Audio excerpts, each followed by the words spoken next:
What is going on, YouTube? How you guys doing? So I'm just gonna do a little bit of walk around and show you guys a little bit of the projects going on in the shop. I got back from Scottsdale yesterday. It was very good. We ended up buying a car. One problem that we had though is, well, not we. One problem I had was the audio for some reason wasn't recording, and so I lost a lot of really good footage. So you're gonna notice some things are just kind of quiet with some music over it and sped up. That's my bad. I got a new mic, as I told you guys in my last video, and I'm still learning how to use it. So consequences, but anyways, enjoy.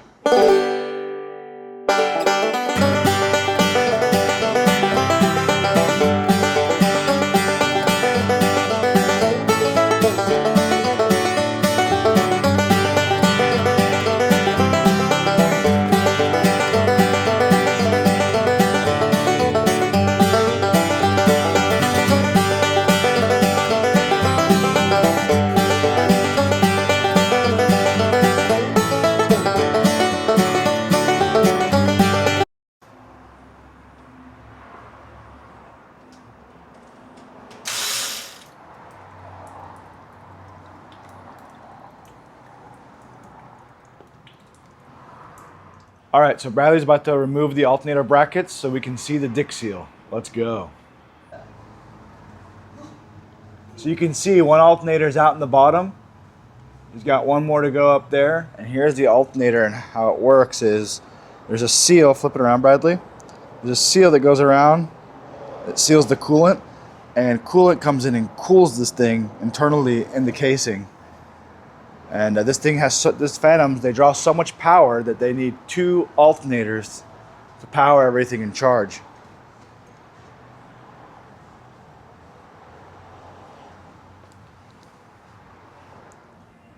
All right, so I've got upper and lower alternators out, all bolts out, and this thing is fitted tightly against the engine block. So we got to pry it a little bit, pop this bracket off.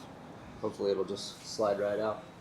You have to forgive me. I'm a little bit taller than Bradley, so it's a little tough to get the right angle. I have to scoot down. Say what? Go ahead.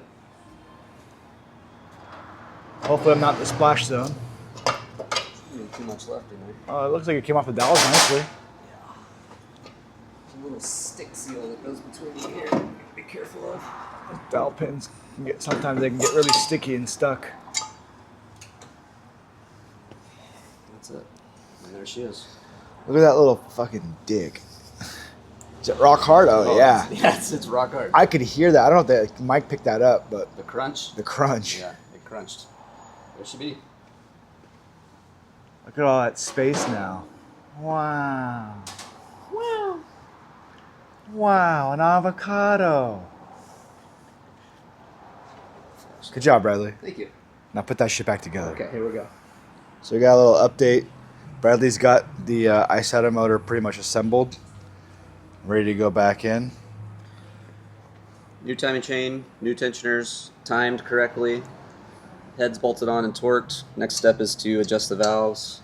I didn't get any footage of him lapping the valves. I really wish I did. But anyways, it's all together. He's going to wrap it up and he's going to go back in the car. Hopefully he'll be running when? Well, what I want to do is assemble all the electronics and do a start and a compression test outside of the vehicle, which would be pretty simple. And then once that's good numbers, then I can put it in.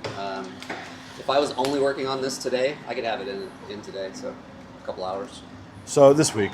Yeah. Okay.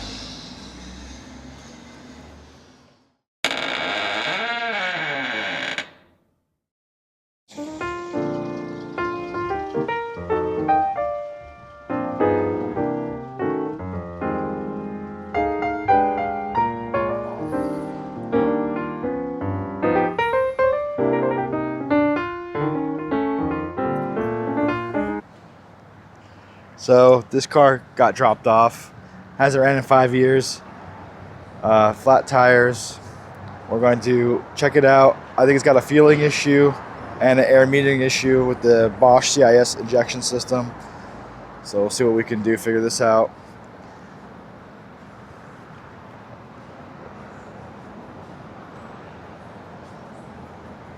This car got towed in yesterday as well. Both these, the Bentley behind it and this one, This one was an accident. We're gonna tidy this up. Will not start. Stuck in neutral. And then the Bentley, anytime you put battery to it, the keys, first of all, stuck in the ignition, won't come out. And when you put battery power to it, it just starts cranking on its own. So we got electrical gremlins. Probably have to do an exorcism on this one. This car also got towed in yesterday. It's super clean, super nice car. But it says, put your foot on the brake to start. And you do that and it doesn't crank, nothing happens.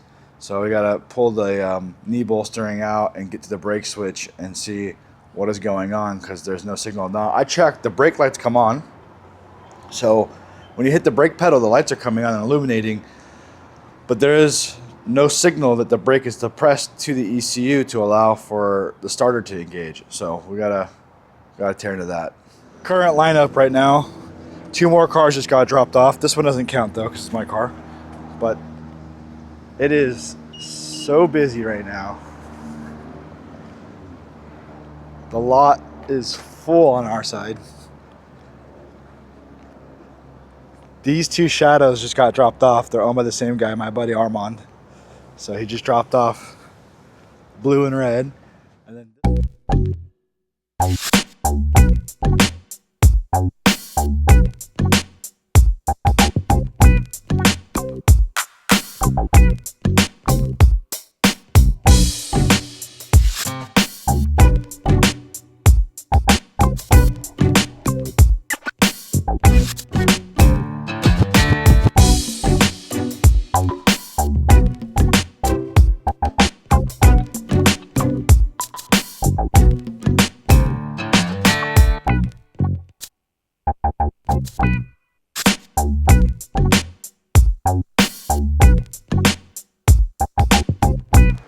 good morning, YouTube.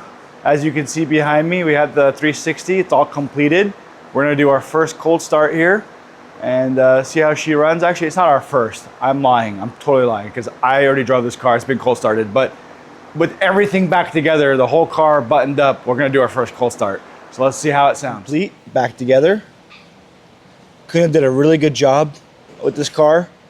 Remember where the belts were, the subs back, everything's back together.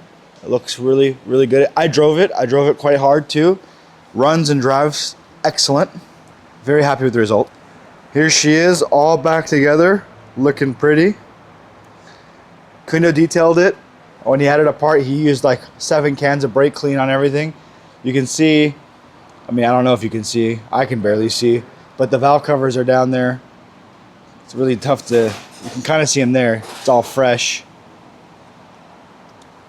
He cleaned the valve covers really well. All right, here we go. We got some light. Nice and fresh. Everything looks clean. Did a good job. All right, let's start her up. Let's give her the beans.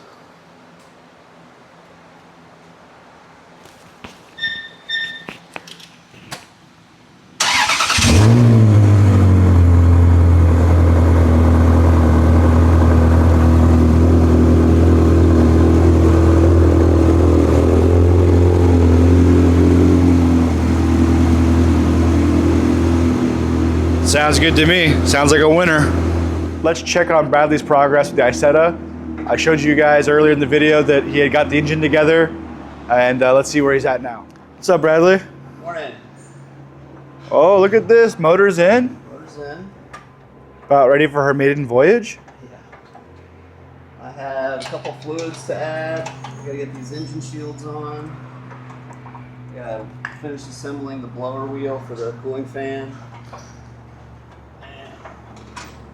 All right, it looks like she's gonna be a runner today. Gotta put the exhaust back on. I can see that.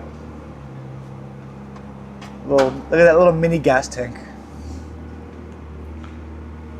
So I'll definitely get some shots of this firing up and running. All right, so Bradley has got the motor in the Isetta. It's all together. Got the seat back in. Right now he's checking AFR and dialing in the fuel settings so it's not too rich or too lean. Bradley, go ahead and start it for us. Wow, starts right up.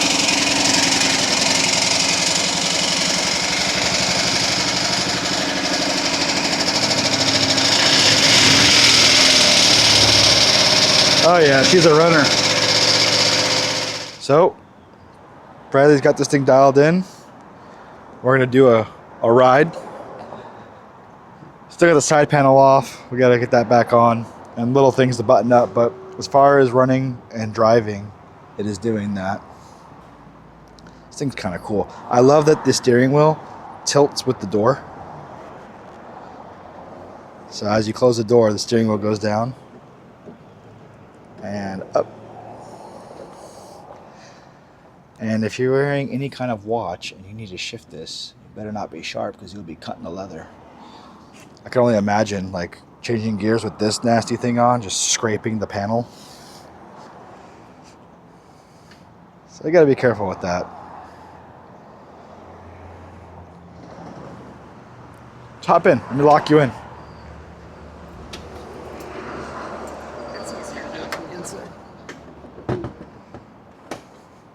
He's in his refrigerator, ready to go.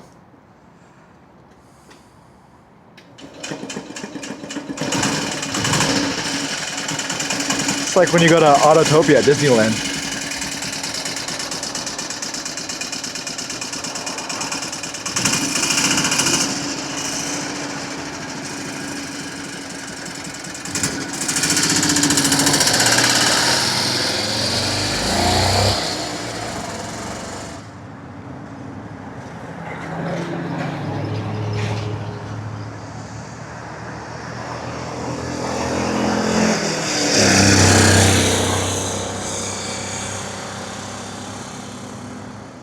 And Kundo's over here working on this Phantom. Looks like he's got Isetta pulled up. He is diagnosing a air conditioning complaint where randomly the blowers go haywire. One side will blow really hard, one side will die, and then it'll switch, then it'll cut off, cut on, cut off, cut on. So we got to figure out what's going on there. Nice car. Very nice car. More Phantom work. I think we have 3 Phantoms here right now. This one, we got one on the parking lot, and then we have another one that Bradley's working on in his bay, the silver one. Phantom heavy. No crank, no start. Uh-oh, we got the scope out. We got a visitor. Key off. Key in. Cranking. Cranking. Just the button. They got the big tools out today.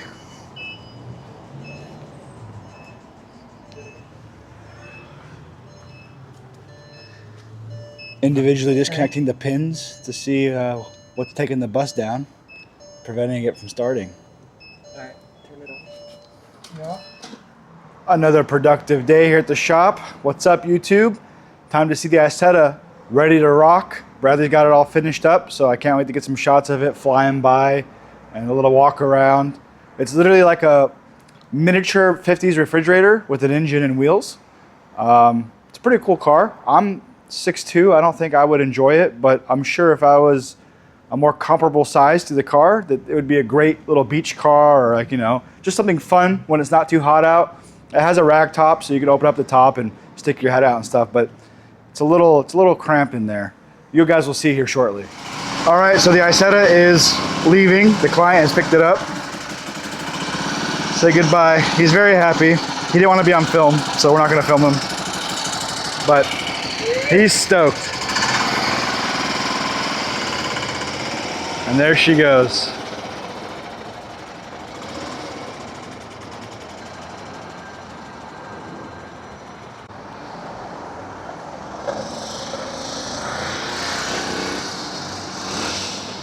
Missed a gear.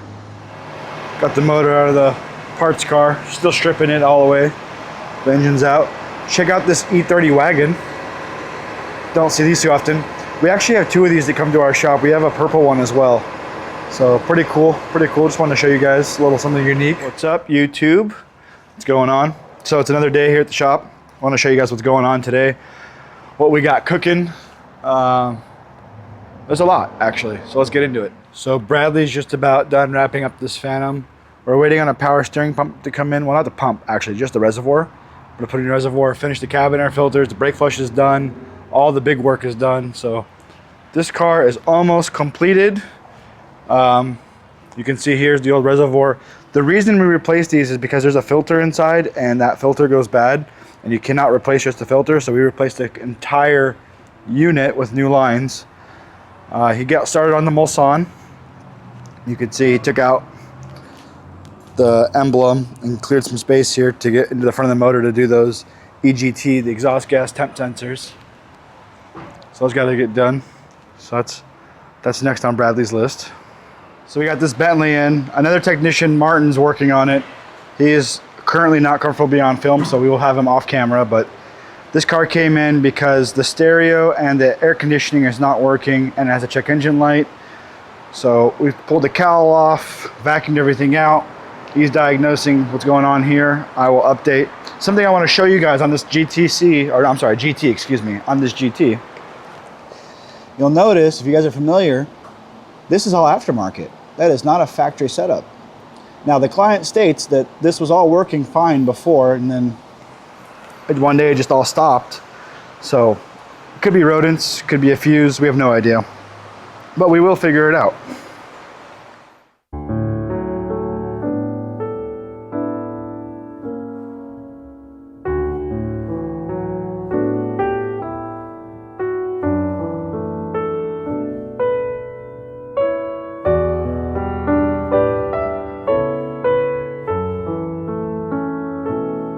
So we got Bradley getting deep in this Mulsanne.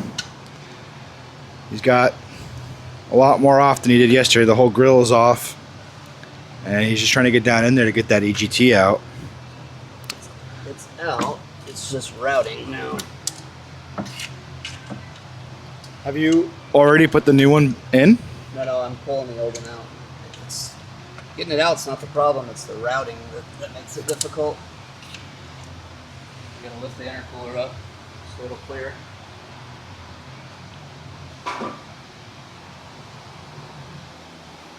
So that intercooler's got to get lifted up a little bit. All right, so you can see Bradley got the EGTs out. There's the old one. He's got it laid out next to the new one. He's got one bank done. Now he's got to do the other bank. Well, it's not done. He's got to put this in, but then he's got to do the same thing on the other side. Now this passenger side is going to be the easier one. The driver side here is going to be the more difficult one, so you want to do that first. But this side should hopefully go a lot smoother and quicker. So we'll see. But needs it. It's a common issue. A lot of Bentley suffer from this, especially the W12 models. Very common. On those ones, it's even worse. It's in the very back against the firewall. You need like a flared crow's foot to get them off. This one, I mean, it's pretty bad too, but it's not difficult to actually get the nut off on the part. Once you have space, it's not so bad. It's making the space. But on the W12, it's very tight, very difficult to get it off. What's up, YouTube? It's Friday, the end of the week here, and I'm gonna give you guys a quick tour of what we got cooking this Friday, and that should wrap up this video. So enjoy. Starting off, we got this old Benz, and looks like they got the air fuel ratio sensor hooked up to it. Doing some adjustments on the carbs. I know it was running kind of poorly. I noticed a probe was in there when I pulled up this morning. So they're probably trying to figure out what's going on with that. And then Bradley drove this Phantom and told me that it is good to go. All the lights are off, everything's fixed. So this car is pretty much wrapped up. He's got to do an alignment, and that's basically it. And then we need to sell some stuff for the windshield wipers, the sprayers, or one of them's broken. But all the meat and potatoes is finished. So this car is ready to hit the streets. The Mulsanne, he got this bank done yesterday. He's got that bank left to do. So we made good progress there. So this is coming along. This should be back together by Monday. And if we go look at what Kundo's doing, Kundo's got this black silver shadow. Complaint is that it does not have rear self-leveling hooked up. So We need to see why it was disabled and what they did to it. So that's what he's working on. Then we got this flying spur, came from another shop. Anytime you hook up the battery, it just starts cranking on its own and the key's stuck in the ignition. If you ask me, it sounds like a bad Kessie. We'll see. The Kessie is the security access module, the immobilizer. But when the key gets stuck like that and you hook up the battery, it just starts cranking, that is definitely telltale signs that we got an issue there. Probably water. Most of the time when we open up a Kessie, there's water damage inside. It's a common issue. And then we got this Phantom. This came to us from Arizona. We're going to be doing a trans rebuild on this and valve cover gaskets. This Phantom is interesting because it has Cullinan wheels on it. I don't know if you guys noticed that, but this is a 2010 Phantom 7, but with Cullinan wheels. I thought that was pretty interesting. I don't think I've ever seen that before.